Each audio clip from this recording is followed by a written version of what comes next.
Hey guys, what's going on? It's Eli, back with another review video, and yes, continuing on with Oscar-winning movie week, and that's right, you read the title, you know what the next Best Picture winning film it is that I'm reviewing, and as I teased in the last review video, and yeah, this one Best Picture winning film that would be considered the most controversial film to have won for Best Picture.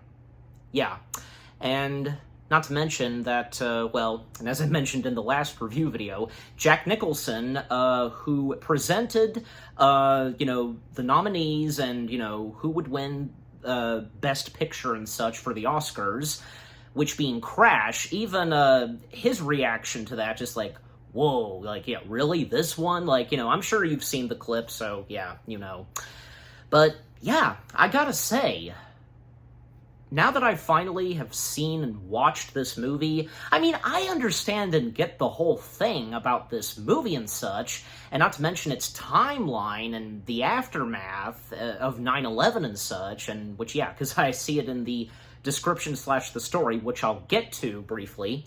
But yes, that's right. Again, you know what I'm reviewing. Yes, again, this one Best Picture winning film, which being considered controversial and such, but at the same time, it's still a pretty good film, right? Just, yeah. So that's right. From 2004, this is Crash. Yes, Crash.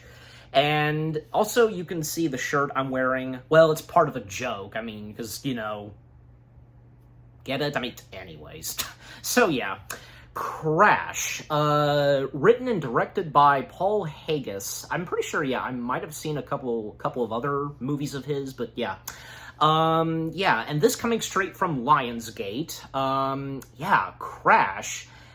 Yeah, again, what this movie is like, and with what goes down in it, and, accurate things, and again, the aftermath of 9/11 and such, and those in Los Angeles, how they're being treated. Most notably, from the African Americans and Arabian people and stuff like that, all down in this movie, just, yeah. I mean, who can blame this movie and what this movie tells us and with its storyline and such? Again, for me, because, I didn't think I thought this was pretty good. I didn't think it was that bad. I pulled through watching this. I feel like probably, yeah, Crash would be another one of those movies where it could be tough to watch, but still, it's not that bad. It's pretty good. Yeah. And, yeah, I don't know, because did it really deserve to win Best Picture? I don't know. I mean, again, because, look at some of the other movies that have won Best Picture where, I mean, some of them, telling accurate stories and stuff like that. I mean, if you get what I'm saying, just, anyways. But, yeah, it's everybody's opinion, how they feel about this movie, and, well, when it won Best Picture, so, yeah. But, yeah, like I said, I thought this wasn't that bad from beginning to end, with what the movie tells and with its story, with a great cast of talents, of course, and, yeah, each different thing's happening to each of these characters. It's one of those movies where, we center on a big batch of characters. Some of them have no connection to one another. I mean, they would run into one another sometimes. I mean, kind of reminds me of the Universal film that me and my dad reviewed, Love Actually. Take that as an example, where we center on a batch of characters. Some know one another, they're related, and so on, just, But, yeah, there's a few that are in relation to one another, but still, But, yeah, the message that it brings and with what these characters go through all throughout the film, and at the very end, yeah, because the ending being very mixed, like a bit of a happy ending, I guess you can say, for some of them, but not quite, just, yeah. But yeah, just overall, Crash, it's a pretty good film. Not that bad. You have your opinion on this movie and how you feel towards it. I understand and respect that. Yeah, so anyways. Alright, so, as always, for me, read the description / the story.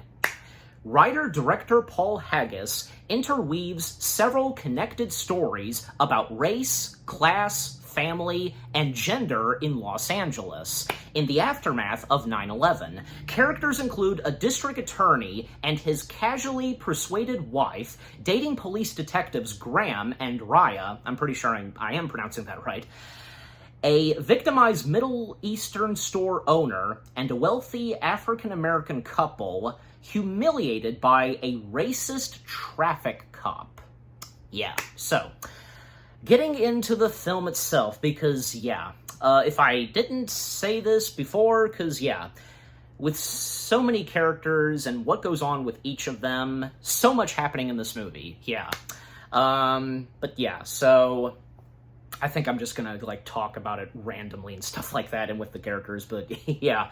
So again, in Los Angeles, and, you know, an opening quote that, one of the main characters, which being, you know, the police detective guy, Graham, being played by good old Don Cheadle, talking about, you know, like, say, New York, and mentioning and talking about Los Angeles, you know, people touching one another and such, and in Los Angeles, nothing really, and they just keep their, you know, doors and windows locked and such, and yeah. And, yeah, and, him in a relationship, with, fellow detective, Raya, being played by Jennifer Esposito, yeah. And, the other characters that we have, yeah, because, District Attorney, which being, Rick, being played by good old Brendan Fraser, yep, and his wife, Jean, being played by good old Sandra Bullock. Yeah, because, being a very, I want to say, yeah, like, the character of Rick being a very, well-respected, you know, high-top district attorney and such in Los Angeles, and at one point, you know, their vehicle getting stolen, and, throughout most of this film, because, them on the case on trying to get their vehicle back, identifying who it was, you know, those two black guys who hijacked their car and such, and, they stole a black Jeep, so, yeah. Yeah, and also, though, the two that stole, the vehicle, well, because, that, one of them being Peter, being played by Lorenz Tate, and which, by the way, Peter is, the younger brother of Detective Graham, and, we also have, you know, whom else, you know, alongside with Peter, you know, hijacking the car and such, and, well, taking it to this car shop, basically, and, yeah, Anthony, being played by, Ludaris, if I'm even pronouncing his name right, just, yeah. Not to mention, like, there was a moment where they accidentally, like, someone was underneath the vehicle they stole and such. It was an older Asian gentleman, and, like, there's one moment where they just throw him right outside of a hospital, and just, golly. Well, you know, a lot of heated moments between these characters, and, well, like, most notably, like, I can think of, say, you know, Jean, and because of what the heck happened to them, they lost their car, and, we also get the introduction of, someone who basically, is good at, putting and installing locks and such, you know, for doors and such, and that being Daniel, being played by good old Michael Pena. Yeah, if I am pronouncing his last name right, specifically, because, yeah, best known for being What's-Him-Face from the Ant-Man films, and most notably him recapping some stories and such, and you know who I'm talking about. Yeah, he's such a great guy and great actor, and what he brings to his performance to the character of Daniel is pretty good, yeah. Anyways, yeah, and also, coming back to Graham, because, well, we have Graham's mother, worried about her younger son and asking, her older son Graham to get him back and to inform Peter that she's not mad at him or anything like that. And, well, we also have the two cops, at one point trying to find the stolen vehicle of Rick and his wife. The two officers being Officer Ryan, being played by good old Matt Dillon. Great actor. He's been in so much. I remember him best being in Herbie Rides Again, that film. Herbie Fully Loaded, sorry. Yeah, getting my Herbie films mixed up. With the one with Lindsay Lohan, okay?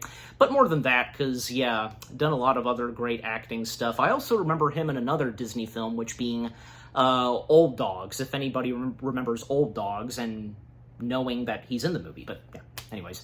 And there's also Officer Hanson, a young policeman, and there's a moment where they pull over, well, yeah, Officer Ryan is behind the wheel, and pulling over this vehicle, which is not the vehicle that they're looking for specifically, and, well, whom they pulled up, well, because this couple...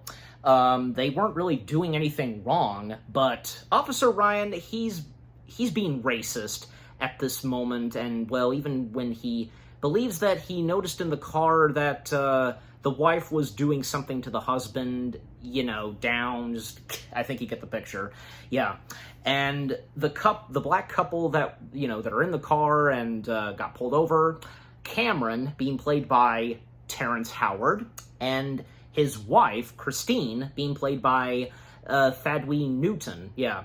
And it gets out of hand because checking their pockets and all over their body and such, especially Ryan when he's, checking, the wife, just very inappropriate touching and such, like, oh my gosh. What is with this dude? And even the other officer, he's getting uncomfortable by this. And even later on, he requests to be set up with a new partner. And yeah, because he asks Lieutenant Dixon, being played by good old Keith David, aka the voice of Dr. Facilier, but more than that, of course. But yeah, Dixon, the talk that he gives to Hanson, and just, well... best way to put it, his request is denied and such, being set up with a new police partner and so on. And, also, many times in this movie when, the racial talk is brought up and such, and use of the N-word, of course, and, yeah. But, yeah, again, Officer Ryan just being a racist cop. But, however, there's a part of him where, we see him trying to do something good, and that being where he's trying to get some medical help for his father, Papa Ryan. Yeah. And Pop Ryan, as he's credited, being played by the late Bruce Kirby. Yeah. Pop Ryan, best way to put it at this, well, having problems, and even when, like, going to the bathroom and stuff like that, yeah. And Ryan getting... an intenseful conversation, like, at first on the phone, and when meeting her in person, Shaniqua, being played by Loretta Devine. And, Officer Ryan, we know, okay, aside from him being a racist cop and such, he's a very caring son to his father, and we know that he's trying to help his father, but... him helping his father is not working, especially how, he first treated Shaniqua on the phone, and even when, yeah, it still doesn't look too good when he meets with her in person, and the almost long talk that he gives to Shaniqua, describing and talking about what his father used to do, and being kind to those, to other African Americans and stuff like that. Well, that's nice to hear, but... Shaniqua sets Ryan straight that maybe his father should have been the one to come in to ask for help and such, and a new doctor and so on, not him. And just, yeah, that's unfortunate, but, Ryan still, I mean, he trying to help out his dad, but maybe he should have let his old man do the talking, seeking help, but anyways. Yeah, and also more moments that happen between, say, Peter and, what's his face again? Yeah, Anthony, because, the relationship that they have and the talk that they have and, their job to, like, get cars and stuff like that, yeah. Especially Peter, because, a lot that goes for poor Peter. And coming back to Cameron and Christine, because, after the whole thing of when Officer Ryan was inappropriately touching Christine, well, Christine lets her husband have it because being very upset with him, letting the officer touch her that way, and, Cameron really didn't do anything. Well, I mean, because the situation that they were in, they had guns, and what was Cameron really supposed to do? Make things even worse, like intervening and such? Just, And, hey, unfortunately, it gets really out of hand between the couple, but, not to mention that Cameron, he's a big-time guy who works at a movie studio that we would see a little later on.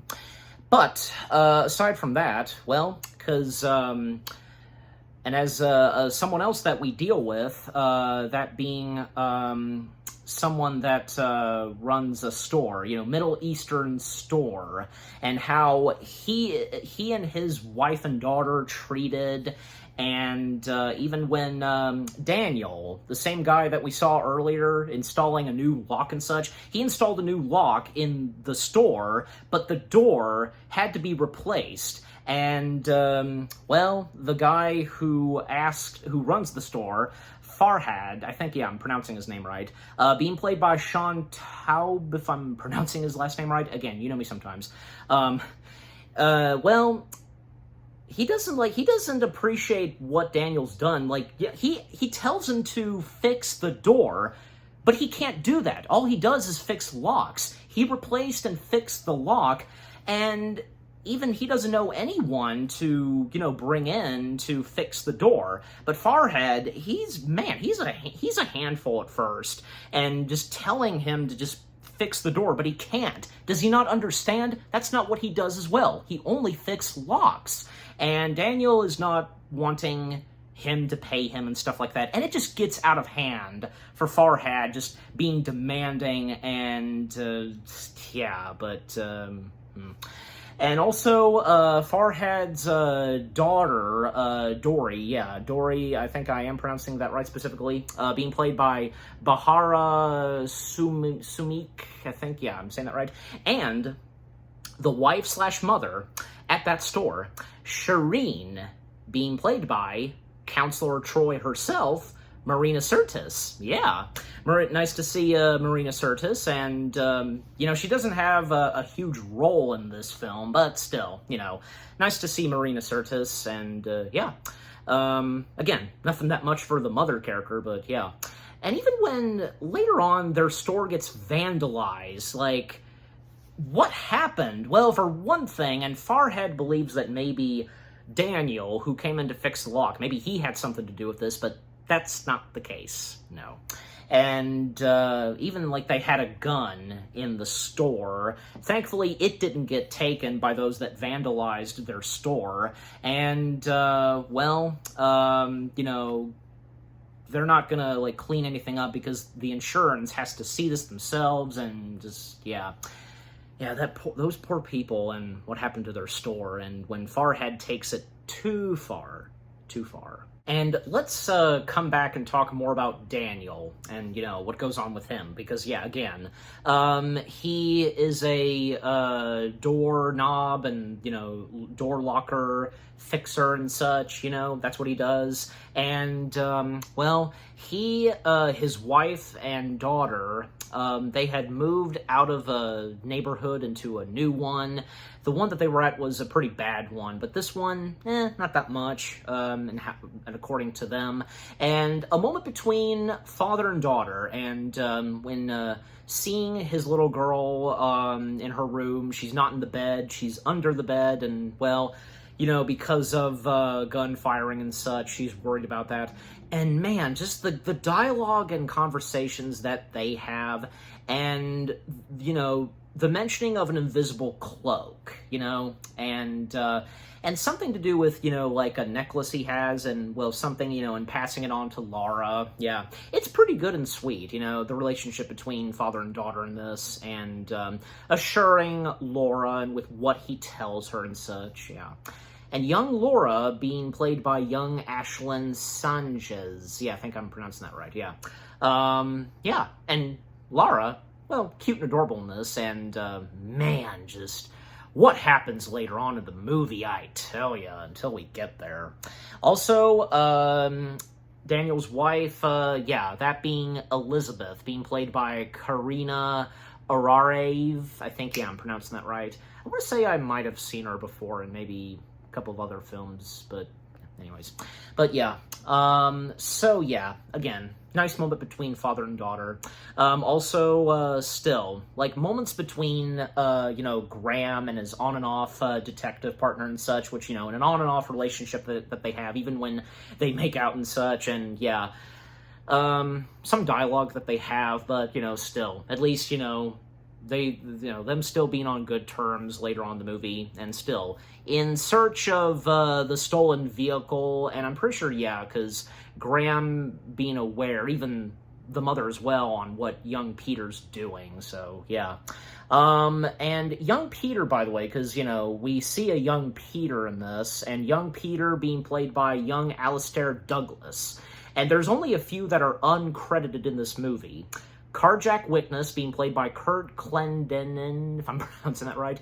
A Clerk being played by Tabor Cross. Woman, that's it, being played by Nikki Rapp. And Jamal being played by Nicholas George Stark. And some of the other characters, like, oh yeah, Graham's mother, can't forget to mention her and who plays her. Graham's mother, as she's credited, being played by Beverly Todd. There's also Country DJ being played by Glenn Taranto, and Officer Johnson being played by Kathleen York. Yeah. And there's also Paramedic being played by Alan Steele, and yeah. And by the way, because speaking more of the officers, well, another moment between, say, well, Christine and her husband, Cameron, because she came to see Cameron at the movie studio he works, and, well, she apologizes for the way she acted towards him, and, really, like, defending for him and such, and, nothing bad could happen to each of them, and how much she loves him, really, and, well, Cameron just wants nothing of it right now. He's just, feeling hurt and so on, and then later on, well, when we come back to Officer Ryan, approaching in a situation where there was a accident on the road, cars hitting one another, and Ryan stepping in, and, well, him trying to save someone who's in the one car that was flipped. And sure enough, and should have seen this coming, he reunites with Christine, who he inappropriately was touching and such, and when she recognizes him, oh yeah, I mean, she doesn't want him to save her, but even when he has to shout at her, like, I'm not going to hurt you or anything like that, how he says it, yeah, because in this situation, yeah, I mean, he of course knows what he's doing, and she should too, yeah, and I want to say that, yeah, this was a little bit of a redemption for him, and, things seem to be patched up, kind of, between them, and, well, he did a heroic thing, of course, saving her from that vehicle, and even when, yeah, an explosion happening and such, yeah. And that being in the poster, like, some shots from this movie that are in the poster, that being one of them where, he's comforting her and such, she's wrapped in a blanket, just, yeah. So, that's nice to see that he got some redemption there, and after what he did at first, and what happened next. Nice.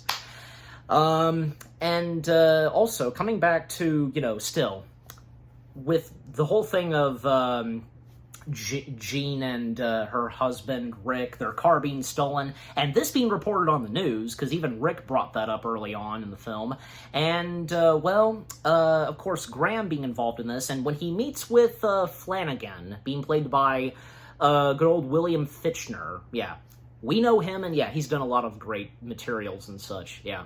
Man, because the conversation that they have, each of them, Graham and Flanagan, well, yeah. Like I said earlier, at times in this movie, if not, a lot of good chunk of times, conversations and stuff just really getting out of hand. And that goes for, the conversation that Flanagan and Graham have, because the whole thing of the car and the mentioning of money, and also, as I recall, the mentioning of Peter, so, yeah. It just, and again, more racial talk and such, it doesn't go too well. But at the same time, great acting. Great acting from both Don Cheadle and William Fichtner. Definitely. Both great actors.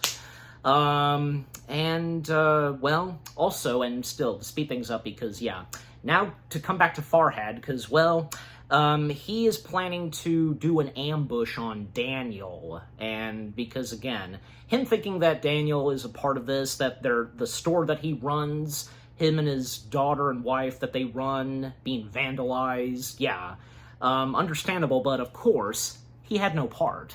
So, when Farhad finds the location of where Daniel lives, even when he was trying to call up and but nothing was working for poor Farhad. When he finds and locates Daniel, and even when he a little earlier sees that his daughter was coming back from school, and then when he showed up, that's when he emerges, has a gun pointed at him, and, wanting a lot of money and such, and, but Daniel had no part. And Laura, noticing this, she can see that her daddy's in danger, and pointing out to her mommy that Daddy doesn't have the invisible cloak. And her running out the door, getting into her daddy's arms, boom! A gunshot. And, for the green screen backdrop, I know, that being another, infamous shot, I guess you could say, from the film, the posters, man, I tell you, that scene right there, and no audio, just music playing, and the quiet shots of both Daniel and his wife Elizabeth, in horrific emotion, it's amazing. Great acting right there. Even Farhad, he is shocked by this. And that woke him up, I want to say. That woke him up and what had just happened. But thankfully, and it doesn't take too long when we hear Laura's voice that, everything's okay. And her saying that to her daddy, and when he checks for her, no bullet shots, there's no wound. She survived. And because of the invisible cloak. And everything's good now, Laura is alive and well, and still a big happy family, just the three of them. And for Farhad, after that, he's just in total shock and such, and what the heck's he gonna do now? And he just puts the gun back in his pocket, and he just walks off. Yeah, obviously going back to his store. Man, again, that sequence definitely being one of the most top scenes in this film. That's just, so gut-wrenching, and yet a miracle happens, I tell you. And also, another big moment that happens, because early on, we saw Cameron getting into a situation that, involving Peter and what's-him-face, that being, Anthony, so, them hijacking his car, and little did they know that, it's, Cameron being a black guy and such, and, just him going at it with them, and doesn't care if he's gonna get shot or anything by this point. And, Anthony was, got in the car, but Peter, he didn't, and just, craziness happening there, and when, well, this gets the attention of a police car chasing down the vehicle, and it just so happens that Officer Hansen is there, and when they pull over the vehicle, and Cameron's the only one that gets out of the car, and not Anthony as well, because, yeah, and one of the officers, Officer Hill, because, being there. Officer Hill being played by Billy Gallo, Cameron doesn't care if he's gonna get shot, and don't the police at least recognize him a little? Because he works at a movie studio. But again, Officer Hansen being there, he recognizes Cameron from when he and Ryan, they interrogated Cameron and his wife and such, and he actually steps in, pretending to the officers that he knows him, that he's a friend, and, trying to save his life and letting him off with a warning and so on, and, well, eventually, nobody gets shot. Well, that especially goes for Cameron. Not even Anthony, because, and a little later on, and when, they have, Cameron is allowed to drive off and such, like, nothing happened, well, at a certain point, he lets Anthony out of the vehicle and, pointing out to him how messed up he is and so on, and as for, Peter, well, there was one moment very later on in the film, and still to speed things up because, a moment where, Peter is all by himself out in the evening streets of Los Angeles, trying to, catch a ride in a car, and he gets a ride from Officer Hansen, not on duty, as of this evening, and, the conversations that they have at first, and the mentioning of, I think, Peter wanting to ice skate and such, ice skating is brought up, until at a certain point, it gets out of hand, just out of nowhere, and, well, even, something bad was going to happen. Even Hansen was going to whip out his gun and, going to place him under arrest, of course, and Peter, he was going to get something out of his pocket, like, what was he going to do? Like, oh my gosh, and sure enough, Hansen shot Peter, and Peter slowly dying. And what Peter was going to get out of his pocket, and when Hansen notices this, it wasn't a gun. It was something like Church Christ or something, a little, like, statue figurine and such, And Hansen, shocked by what he did, and what's he gonna do now? What now? Just, God. But what happens next is, he informs other policemen, and even when Graham shows up, oh boy, because, that a crime scene happened, and unfortunately Peter getting murdered and so on, and Graham, finally finding his brother and having been killed, little does he know, but it was an accident. Like, how was Hansen really supposed to know what Peter was going to get out of his pocket? And even when Graham and his mother and detective partner, Raya, they're at the hospital, and unfortunately, Peter does not make it, of course, and Graham's mother, having a meltdown, but eventually, all is settled, and coming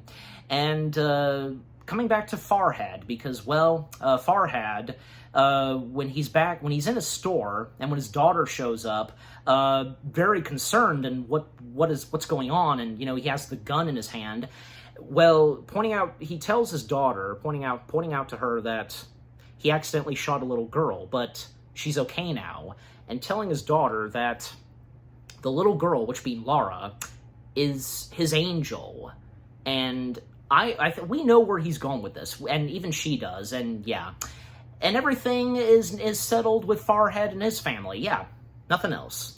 And coming back to Rick and his wife, like, also there was a moment early on where, because apparently Gene, like, having a problem and such with a lady who is a maid and such in their house, Carol, and well, still, like, Jean having her fits and stuff like that, and at one point, and after she has a phone call, well, she accidentally slips on a couple of stairs, but thankfully she didn't get killed, like she didn't break her neck or anything, even when very later on, her and her husband call up and pointing out to him that she fell on the stairs, but she's okay, and thanks to Carol and such, and yeah.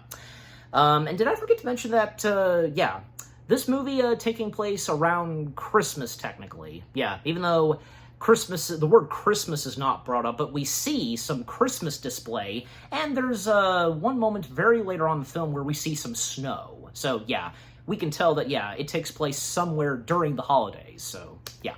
We don't know when specifically, but still. But, yeah, at a certain point in this movie, things, you know, they start to settle down, and, again, the ending being very mixed, you know, a very mixed ending, happy, a bit of sadness, just, you know, and, also a moment where, Cameron and Christine, things are patched up between them, and, there's a moment where Cameron, he's at a location where a car's being burned and such for fun, you know, that kind of thing, and calling up, you know, his wife, and, well, the only thing he really says to her is, you know, I love you, and, yeah, everything's good between both of them. That's nice to see. And even Cameron joining in the fun, throwing something at the burned car, yeah. Also, when we come back to Anthony, because Anthony, you know, he had, once again, doing the thing where, you know, bringing in cars, you know, for price and such. Apparently, Chinamen, as they refer to them in this movie, well, like a group of them in the back of a Jeep and such, and the guy running the car shop and such, he, like, was gonna take them and such, just, oh my gosh. But somehow, in one way or another, and towards the end of the film, Anthony saved their lives, letting them free and such, you know, that whole thing. But yeah, and also, after, you know, Anthony drives off, well, one more thing that happens, like, actually two more things I, you know, can't forget to mention, because remember when, you know, I brought up earlier that this older Asian gentleman was, you know, underneath of the vehicle that Anthony and Peter stole, and they just threw him on the side of a hospital? Well, yeah, we see the Asian woman who is the wife of this guy, Kim Lee, being played by Alexis Ree. I think if I'm pronouncing that right, I don't know. And the husband is named Choi, if I'm pronouncing that right, being played by Greg Chung. Yeah. She tried to find her husband in every hospital, and eventually she did. And, yeah, it's nice to see that a happy couple reuniting, and that the husband's okay, and having, his wife do something for him, go into a locker, and, you know, the whole thing of a check and such. And, yeah, nice to see that he made it through, and, you know, he survived in the hospital that he's in. And again, you know, his wife finding him at long last, going through every hospital when she finally found him. Nice to see. And, okay, and at the very end of the film, because one of the last things that happens, well, Shaniqua shows up once again, and someone behind her, like, accidentally, like, ran into the back of her car, and she gets heated up, confronting them, and, you know, them not really speaking American and such. It just, yeah, what a heck of a way to end off the film, and with snow coming down, because, yeah, at a certain point at the end of the film, snow emerges, and, yeah, so, yeah. What an interesting way for this movie to end off. Very mixed, as I said, just, yeah. Yeah, Crash is a very interesting film, and with what goes down in this movie, with the subject of racism and everything that goes on, just, yeah, it's insane, you know, just so much happening in this movie, literally. But overall, the story, not that bad. The cast of characters, great acting and such from everyone.